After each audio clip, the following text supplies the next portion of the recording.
Everybody, welcome to this episode of Think Business. Looking forward to talking to Kari Alterman. Kari, it's great to see you as always. We've known each other for a long, long time. And here to talk about today, you're the founder of Good Name Advisors. I want to read a quick bio on you. A passionate philanthropic advisor and connector known for your ability to match people with meaningful causes in ways that bring mutual benefit, purpose, and joy. You're the founder of Good Name Advisors, and you partner with individuals and families to clarify their values, elevate their giving, and preserve their good name through thoughtful, lasting philanthropy. So here's where I thought we would, congratulations on your business. Here's where I thought we could start. Let's talk about, so many people talk about legacy. What is my legacy going to be?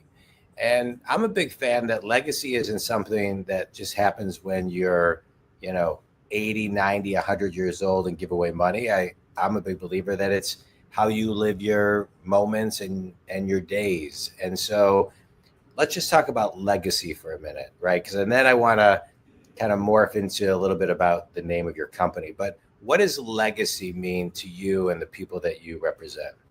So first of all, John, thank you so much for having me. It's always good to see you. And as you said, we've known each other for plenty of years. So it's nice to sit and have a conversation around business and around our shared passions and areas of interest. When I created Good Name Advisors, which I know we'll speak about in a couple of minutes, legacy to me is something that is built each and every day of your life. You don't actually always actively recognize that you're building your legacy. It's how you treat people. It's what are the small things that you are doing, not just the big things, putting your name on a building, but how do you treat people? How are you engaged? How do you show up in each and every situation? Not everybody's going to be their best in every situation, but you see over the course of a lifetime, the people who are able to understand what motivates them and how they want to be seen and how they want to show up. And that consistency is something that people become more aware of when they start thinking about what a philanthropic legacy looks like. How are the things that they care about, the change they want to see, the people they want to support? How can getting engaged in a philanthropic way help preserve their legacy? Yeah. It's interesting when you talk about being engaged and having your name on a building, you rewind that a little bit. I think a lot of us saw power of giving when Obama ran for president, learned how to use social media, and really hit an audience that many say helped him get elected because people felt that they could give in a small dose where it made a big impact. And so let's just kind of talk about that for a moment. So not necessarily Obama, but let's just talk about giving, the impact of giving $1 versus giving enough to get your name on a building. I think sometimes people think if I can't give big, I just won't give at all. And so break that down. So actually, I'm a big believer that transformational giving is not a number, it's intent. That there are people who a transformational gift may be a $5,000 gift to an organization that without those monies can't service people who are in desperate need of assistance, whatever it may be. So half my business model, as you spoke about at the beginning, is around philanthropic consulting. The other part of my business is around giving circles. And giving circles is exactly what you're talking about. So imagine you have 9 friends, there's 10 of you who care deeply about public education in the city of Detroit, and you really want to make a change. You each want to put $5,000 in, but you're unsure that your $5,000 can really move the needle. So together you each put $5,000. I manage it for you in a collective donor advised fund. So I don't touch the money. It goes into this collective DAF. And then we spend 5 or 6 1 to 2 hour sessions talking about what is the change you guys want to see? Where is the opportunity that you want to learn about? We learn about organizations and from people who are already making that kind of difference in the city of Detroit, in the education system. And then at the end of that cycle, or if you guys choose to do it throughout the cycle, you have $50,000 pooled together that can make a much bigger impact than your $5,000 gift. And More importantly to me, you walk away as an educated philanthropist. You walk away as somebody who learned something and was able to make a collective difference with people you care about. Yeah. What a great niche you fill. I want to talk about this because, I think a lot of times people will say, God, I want to give to X, but if I can only give this, it won't make a big impact. But let's just say they do want to give this, but they don't necessarily, they feel on why they maybe want to give, Mm-hmm. but don't necessarily know how, the why, the steps. And that requires a little bit of a pause, right? So I just want to kind of rewind what you talked about with intent, wanting to do something, feeling feeling the pull to do it, but then finding the pause to really kind of dive into what your authentic intent is. And that takes unpacking. In my opinion, that takes somebody like you, and that's why one of the reasons I'm sure you started your company, to ask somebody questions, to get them into their space, to get them into their pause so they can unpack it for themselves. So just kind of talk about that experience a little bit. So, John, what you're really talking about are values as much as anything. It's what are the values that you have, that you hold dear, and you want to ensure continue into the future, and to really sit down and think through different values-based exercises. There's a wonderful organization called 2164 that is a philanthropic advisory firm, and that's where I got my philanthropic certification from, and I'm actually doing an advanced training with them in a few weeks around group facilitation. And what they do is give you a lot of tools to help people and groups to develop and understand where their values are. Many people know them intrinsically, but have never sat down and put them on paper. There are great decks of cards that help you look at through 50 different values, and you come up with the 3 that matter most to you, and in some cases, the 3 that matter least to you. Maybe you don't care about recognition at all. We talked about the building. Maybe you don't want recognition, but what you do care about is community. And that's your first, and that's your last. And then how do you order those? And how do you come up with the values and then find the organizations that match those and that make the donation that you're able to give to help make a difference? Yeah, so great. All right, so let's talk about, each piece of your business. So you have philanthropic giving, you have giving circles like you talked about. Let's kind of stay on the topic of giving circles for a moment. Sometimes, it may be uncomfortable for someone to say, hey, I have $5,000 or $10,000. I want to go find 9 other people, 8 other people, 7 other people. How do you coach people to kind of find other people to be in a circle with? So in general, the way that this works best is by finding those 1 or 2 connectors. You and I know the connectors in our world. Yeah. Who are those people who would put something out on their LinkedIn or through their social media or through conversations, authentic conversations? It may not be 10 people that you know well. It may be that you say, I'm interested in putting some time, effort, knowledge, and money into learning about X. If you're interested in learning about this with me and are also interested in being committed, give me a call. Let's talk this through. You'd never know what you're thinking about. In general, not everybody has all original thoughts all the time. So many of things that we're already thinking about, other people are thinking about too. And when you put it out there, as you know, you end up with new conversations and new friendships. So you don't want to limit yourself just to the people you already know. However, on the flip side of that, a number of giving circles, not ones that I'm currently running, just for the record, exist from things like book clubs, from women's groups or men's groups that are already together and recognize the power of their group and say, we get together once a month and have this dinner. What if instead of going out for dinner once a month, we each put in whatever we're paying for that? And at the end of the year, we sit and do 2 sessions, not even a whole program, but we do 2 sessions on something that we all care about, and then collectively put our monies in as a group gift through a collective donor advised fund or however we choose to do it. and move the needle on something. Yeah. So they're not all $5,000 is the one that I think is the most accessible number for people to start imagining what they would do with that if it turned into 50,000 or 100,000, depending on how many people they worked with. But it can be smaller or larger. I'm working on a giving circle right now on women's leadership issues in Israel, and it has a much higher buy-in, and it's a really bespoke, interesting program with national and global leaders.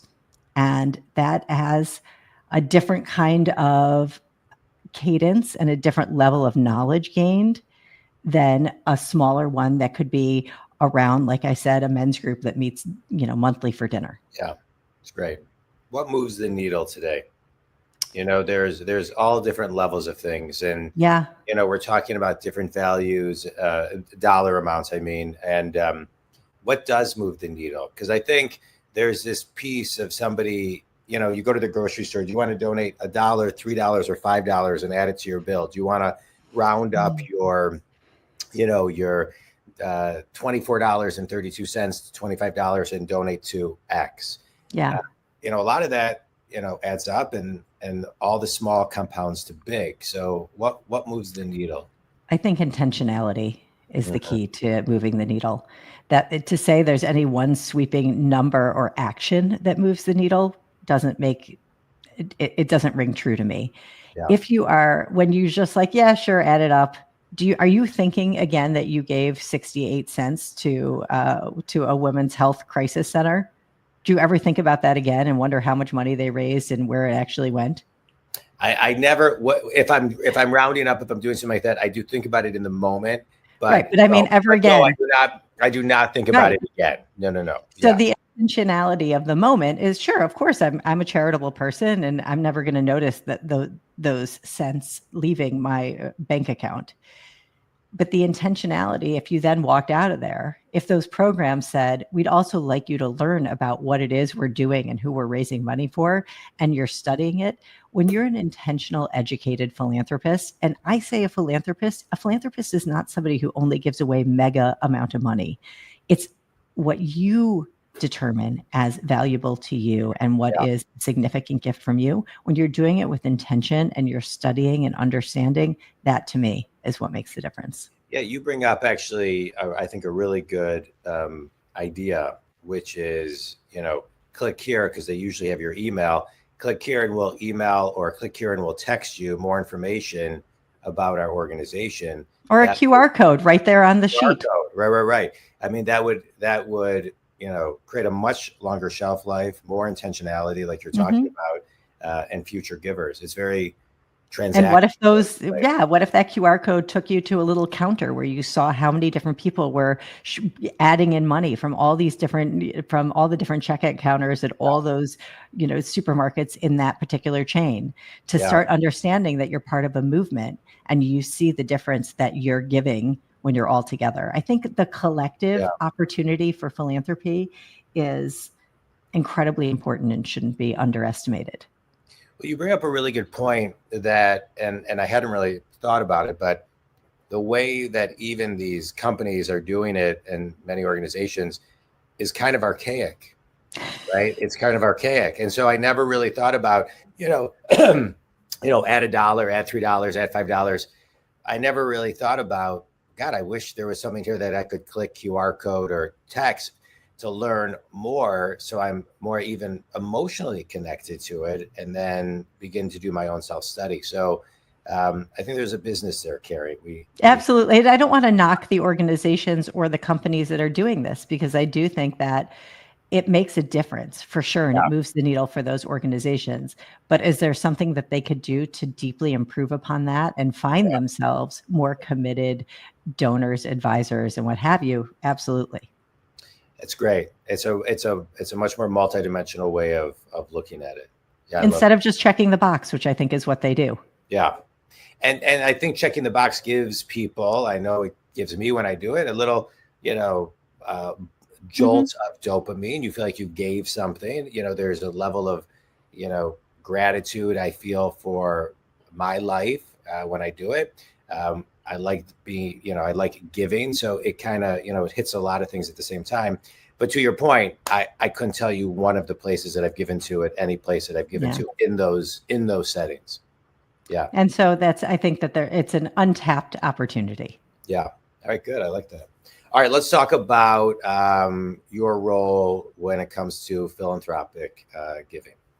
Well, so you mentioned at the beginning, I did want to spend a minute and just talk about where the name for my organization, where the name for my company came up. Yeah. And we talked a little bit about legacy.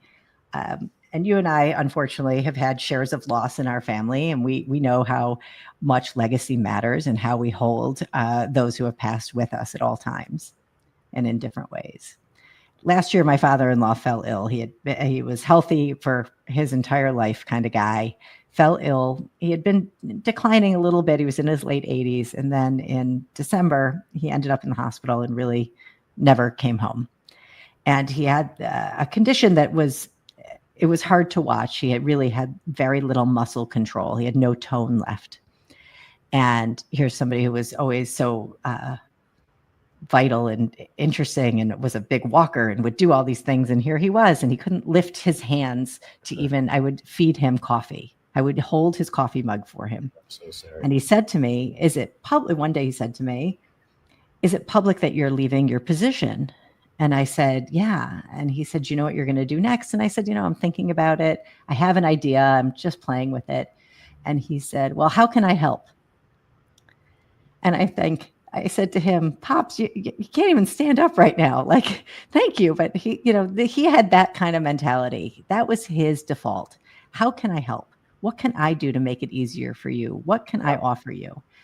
And it really got me thinking that what he has left us and what my dad, who passed 3.5 years ago, what he left us was their good name.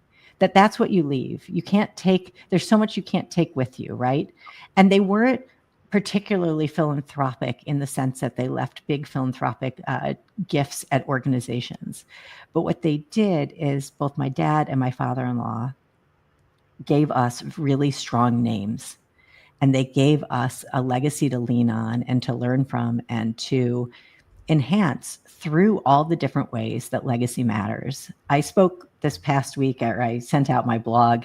I had the opportunity last week with my husband to honor his late mentor, who was a larger than life character, a man named David E. Davis Jr., who passed away at this point close to 15 years ago. And Eddie got to honor him at the Automotive Hall of Fame, and it was really beautiful. And the thing, we came home and we were just recounting it. We all have those kind of opportunities where you're like, did you have this conversation? I talked to this one. And what he said was, I really wish my dad could have been there, because his dad encouraged him all those years to do something different, because to follow his joy. And his legacy was that you don't always do what makes you happy and do what brings you joy, and really lean into that, and everything else will follow. And that's why I wanted to name my organization after them. And it blew my mind that Good Name Advisors was an available website and LLC, that there was nobody registered with that. It seems like such a natural thing to want to preserve legacy. And yet there it was. And so I was able to grab onto that. So you ask a little bit about the philanthropic advising side of the business. Hold on. We'll get to that in a second. So, I love the name of your company. I think it's brilliant. I love the stories that you just shared. Just kind of going into a little bit more detail on that. Let's talk about what a good name feels like. Mm-hmm. Intrinsically feels like. What does it feel like, and how does it empower you? Well, I can interpret that in so many different ways. It's a great question because it's so broad and yet so narrow. And I think of a good name as being linked with legacy, like I've been saying. Yeah. And I'm sure you go places and people say, "Oh, Dwoskin, I had a dentist, Dr. Dwoskin. Yeah. He was the kindest guy." Yeah. And you say, "Thank you. That was my father." And that little bit allows you to, it gives you comfort, it gives you strength, and it brings you joy. Yeah. And that's what legacy, and that's what a good name gives you. Yeah. And it's the same thing. If you look, have you had a chance to go down to the Detroit train station, to the train station downtown? So I've been there when Joanna and I went, it was close, but we were at the outside of it. It's beautiful, the outside. So, and the last time it was on the inside of it was, when it was 30 years ago. Infested with, Yep. It was unlivable. Yeah. So it's an amazing legacy. I went on a tour a few weeks ago with some friends. And as we learned about it, we learned about Vanderbilt and how he invested in all of these places around the country to make these stations. Mm-hmm. Yes, it enhanced his business, but he was about people being able to come together in these really grand spaces. And then after I had been there, I was in Grand Central. I met a friend. Did you know there's a tennis club in Grand Central on the 4th floor? There's a little private tennis club called it's called the Vanderbilt Tennis Club. And a friend of mine practices up there. So I met her over there. We went to have a drink inside, not at the Oyster Bar, but at this Campbell Bar inside Grand Central. And learning all about that people, their legacy. We all know the Vanderbilts, maybe it's from Anderson Cooper, from Gloria Vanderbilt, whatever it may be, but the legacy they built with these buildings that are for public use and are public places that enhanced our community, both here in Detroit and there in New York and all around the country. That to me is something that legacy speaks of as well. I don't know if you ever watched The Men That Built America on the History Channel, but of course they focus a lot on Vanderbilt and his, everything that he has done, and Carnegie and JP. But that's why we have public libraries. Andrew Carnegie. Yeah, that was like their fight at the end of their life to see who could give it all away. It's really it's my favorite, one of my favorite shows. I think a good name is.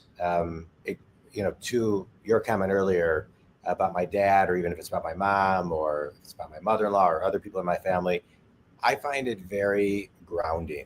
It kind of, when people do make comments like that, I feel immediately grounded.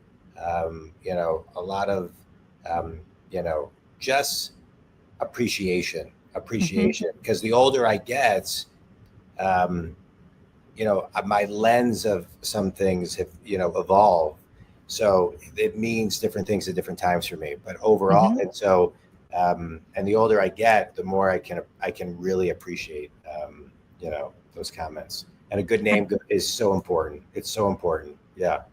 And it's also, to me, the opportunity to speak of people who have passed to somebody who loved them. Yeah. Is one of the most meaningful things you can do, to let them know that their person wasn't forgotten. Yeah. And that their name lives on. What do you think the most important thing is when it comes to legacy? Meaning, somebody can give away $100 million, $1 billion. Vanderbilt gave away, as you're talking about in your story, an ungodly amount of money. Did so much good. Mm-hmm. I don't know if he was the greatest person, the way he's depicted in, things I've watched, things I've read. And so where is, how important is it to give it away? And how important is it to say that person was a really kind human being? I think those are individual judgments, but I think, like I said earlier, I think intent matters. Yeah. And when you take somebody like Andrew Carnegie, so let's move on from Vanderbilt and talk about the legacy of public libraries in this country, that everywhere you turned, there were libraries and librarians, and this opportunity to increase knowledge, that knowledge shouldn't be hoarded by those with money. Yeah. Knowledge should be attained by anybody. Henry Ford and the $5 a day work week. I mean, the man was the most notorious anti-Semite, arguably American anti-Semite of the 20th century, full stop. However, he also recognized that everybody who could work should work, and that he was going to give them what they needed. That's what built our city. What built the city of Detroit was this opportunity for people of all different backgrounds who were able-bodied, able-minded to come here and to work. And yes, there's a lot of, he had a very mixed legacy, for sure. But his family has made the intention, and the Ford Foundation, which is no longer really affiliated with the family, but the Ford Motor Company Fund and the company as a whole has done what they can to not repair his legacy. They understand how complicated he was as a person, but to constantly build good on to what he left. Right. Right. And to just layer on that, your future legacies can continually, do that. Right. They can. Yeah. But intent matters. I really do think that when you're making a gift, if you're putting together a foundation or you're putting together your plan, your legacy plan, to say what it is you mean. To say, I want to help the poor is not enough. To say, I want to, because crises change and situations change. So you want to lean into what is the actual problem you want to solve and what happens if that problem is, God willing, solved. Where does it go from there? Yeah. So let's talk about that. So, so you help people with that. You're sitting down with them. Is this more one-on-one? Is this with families? How does it work? It's both. I think there are people who are interested in exploring what it is, what they care about, and how they can make a difference and a lasting impact. And really getting to that, like I said, that nitty-gritty of sitting down and talking about your values and what's the change you want to see into the future. Is it that you had an experience as a kid, you went to a summer camp and it got you out of a really rough situation in your family life. You didn't really have the monies to go, and somebody, through a generosity, through a scholarship, you were able to access that and go. And now 50 years later, when you think about it, you think, I want to pay that forward. I can't give scholarship to every kid that wants to go to camp, but I want to name a scholarship that allows 2 kids every summer to get a full experience that the families don't have to pay for it. They don't need to know where it came from, but they need to be able to have, they also should have that experience. They earned it and they deserve it. And how can I do that? So it's from those type of things all the way up to the biggest things. And there's chance in all of that. So sometimes it's talking to individuals and it's talking to spouses together. And then there's, of course, the multi-generational aspect, which is really interesting. And as we know, the greatest generation is as different from baby boomers and Gen X and millennials and Gen Z. Every generation has things that have affected them and changed the way they see the world. And what you care about is different than what your kids may care about. Or it may feel that way on the surface, but as you dive deeper, you discover that your values are the same. And it may be that you're discuss them differently, but a skilled philanthropic advisor can help you find those commonalities and help you come up with a place or a plan that feels good to all of you and that recognizes the compromises that people make, but that, as the late, great Ambassador David Hermelin used to say, I don't want people to give till it hurts. I want them to give till it feels good. Yeah. So good. So good. You do such important work. It's such soul work. Really speaks to people's hearts and gives them a place to wherever they've seen or experienced pain on some level or happiness or joy, they're able to pay it forward. How much of your work is people paying it forward? To your example, with the Tamarack piece, I am a Tamarack camper, and how much is it about paying it forward? I think most people, it's about paying it forward. Yeah. Most people have that sense. It doesn't matter your background, but the privilege often, most people have this sense of there, but by the grace of God, go I. How lucky am I to have gotten to this point that my decision is between where I want to go on vacation, not that I can go on vacation, that my decision is between which car to buy, not how can I afford a car. And that as people become more aware of that piece, they want to they want to lean into that and come back to the things that built them and that mattered to them and how they can pay that forward. Yeah. Let's talk about businesses, because today it's very hard to retain people. It's very hard to find great people. And when companies are interviewing people, the people that they're interviewing are also, in many cases, not all, interviewing them. Mm-hmm. They want to understand, going back to what we talked about earlier, what you shared, what are you as a company? What are your values in order? Are you a company that gives back to who? And so how are businesses, how are you seeing from your lens, businesses are, looking at philanthropy, giving back, et cetera? So because I've spent most of my career, really all my career in the nonprofit space, it's hard for me to comment exactly on what they're doing. But I do know from my own family, from having members of the family who own their own businesses, who are of all various sizes. I know. So my brother is in the food business. He probably wouldn't want me to talk about his business so much, but I will say he often gives to food rescue organizations.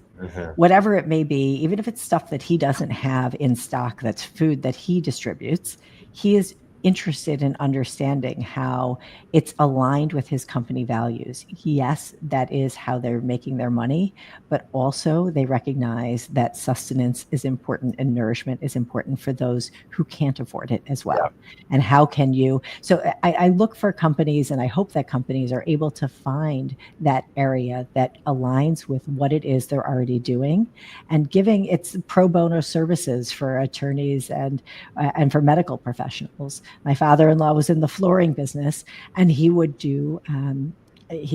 give incredible discounts, basically just asking for his employees to be paid. He would cover the cost of flooring for nonprofits that he cared about.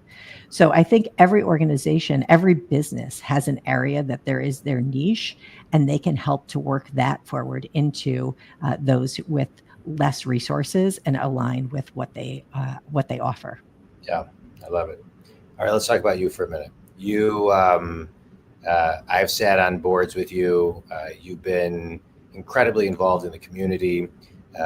You've done a tremendous amount in the community, giving back. Go back, however many years you want to go back, 10 years, 20 years, 30 years plus. Who planted this seed in you that, the initial seed that kind of, not got you to where you are, but had a big impact on where you are? It's actually a legacy kind of question, John. It's a beautiful question. And actually this week marks 31 years since my cousin Evan Shapiro passed away from Ewing sarcoma. He was 18 years old. Oh, I'm so sorry. And he was 18, and he was brilliant.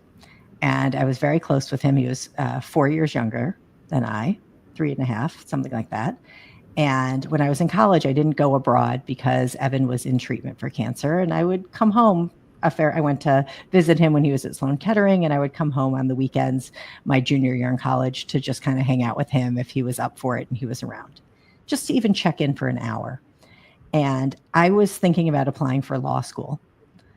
And he said to me one day, "Why would you go to law school? Like, you're happiest when you are at camp or doing Jewish things or being social worky. Like, that's who you are. You're a counselor, an eternal counselor." And it really made a difference. And he passed away in September of 94, and I was a senior in college. And I ended up applying to University of Michigan School of Social Work, where I was able to get an MSW and a degree in Jewish communal service. And that conversation from Evan set me on my path. Wow. And as I was in graduate school and as I started working, I had 3 different internships. The piece that really always resonated with me was, if I was going to be a good professional in a nonprofit organization and strong with my volunteer leaders, I needed to know what it felt like to be the volunteer leader on the other side of the table. Yeah. I couldn't just decide that I knew what they needed to know. I wanted to also be a volunteer leader so that I could be a great professional and I could understand more of my volunteers. And so that's how I became involved. Wow. I think if there's one person, I would say he was the impetus for my career. Wow.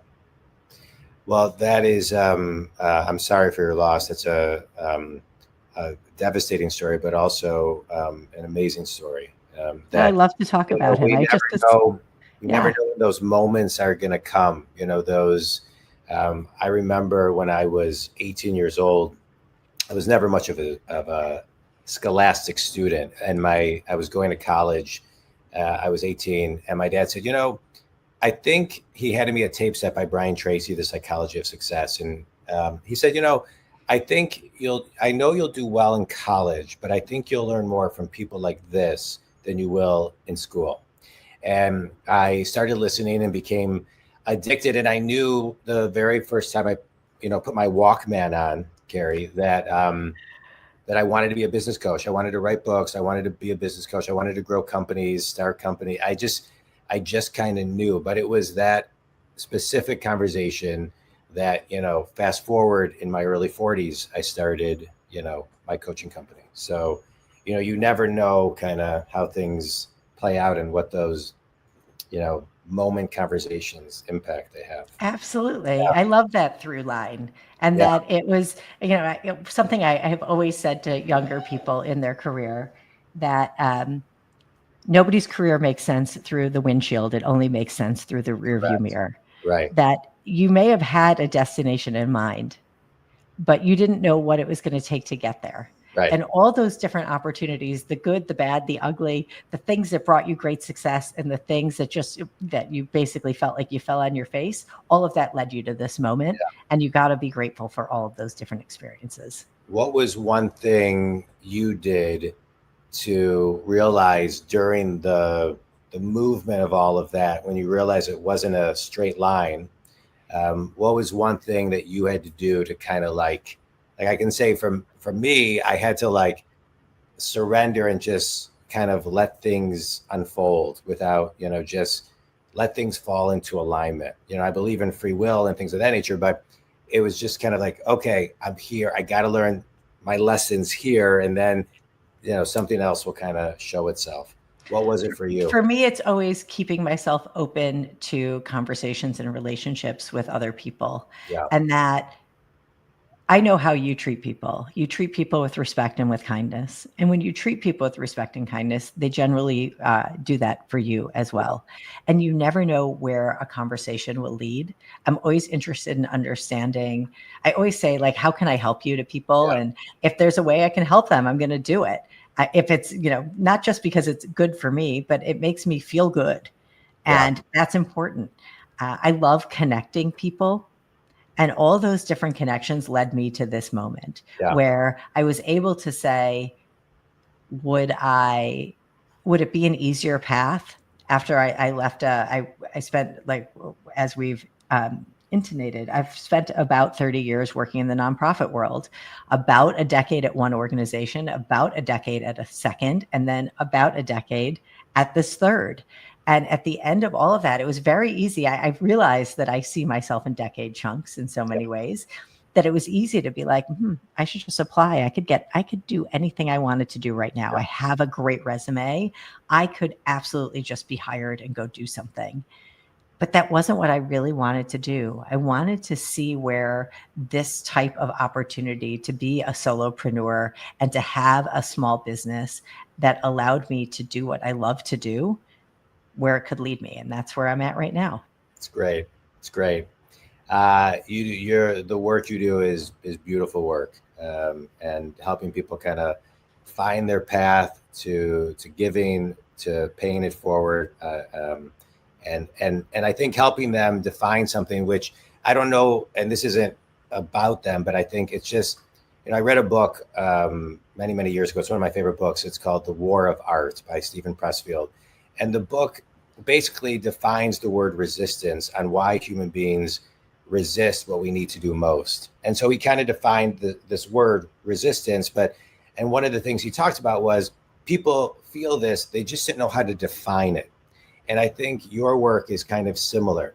They feel it, they know what they want to do, but they need someone to help. They need someone to even put the word intent in front of them and then help define what their intent is.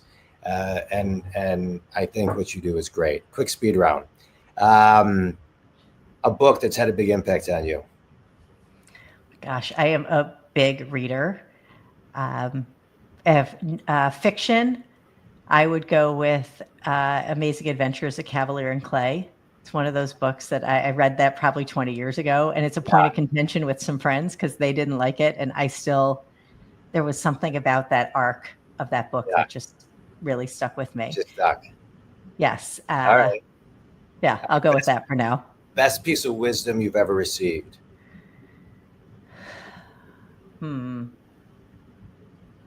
I've had so many mentors.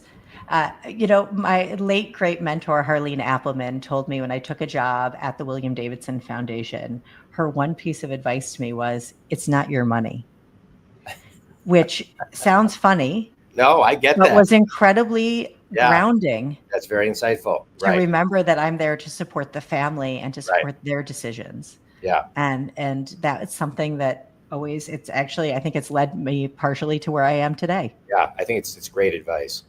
Finish the sentence. Last question. One thing everybody can do, no matter how big or matter how small, to be philanthropic today. Give with intention. Understand what difference you want to make and find the place that aligns with who you are and what change you want to see. One more question. One thing everybody can do to make sure that they always have a good name. Just be kind. I always say to my kids, it's just as easy to be nice. Yeah. I had a therapist ask me once, how would you define yourself? And how would you want people to define you? And I said, just as a kind person, that's it. Absolutely. And I think there's a misunderstanding that being kind and being nice means you're a pushover. Yeah. It absolutely does not. No. It just means that you value the person on the other end of the conversation, of the interaction, and you see them as a human being and you want to honor that. Yeah. And you can be a kind leader and be firm. I was in an organization once where, being kind was not, the way they wanted you to be. But, and I'm not saying this to impress, it sounds like I am, but I'm not, just to impress upon. But I was running one of the top offices in the company, if not the, and I always said, I can be kind and firm. I don't need to raise my voice. It just was kind of my way. So, Kari, this is great. Think Community, we talk a lot about, brand. We talk a lot about, we have two brands, your internal brand and your external brand within business. But your name is your brand, period, the end. You said earlier, full stop, your name is your brand.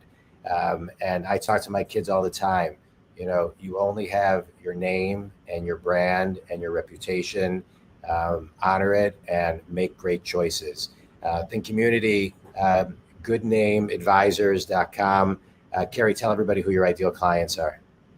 Oh, my ideal clients are people who are interested in learning about how they can make a difference in community, in philanthropy, and through purposeful and intentional giving. Yeah, it's great. And where can they connect with you?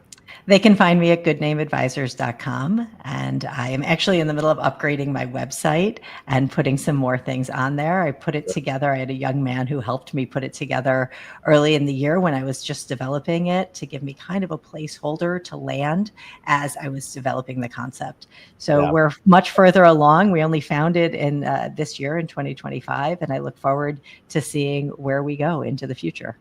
Well, here's the great things. I know you're helping a ton of people, doing great work, soul work. Keep doing great things. We'll have to have you back on and talk more about it in the future. But thanks for what always available for you. Always thanks, great. John. This was excellent. Thanks, Kari. Appreciate you. Care. Talk to you. Bye.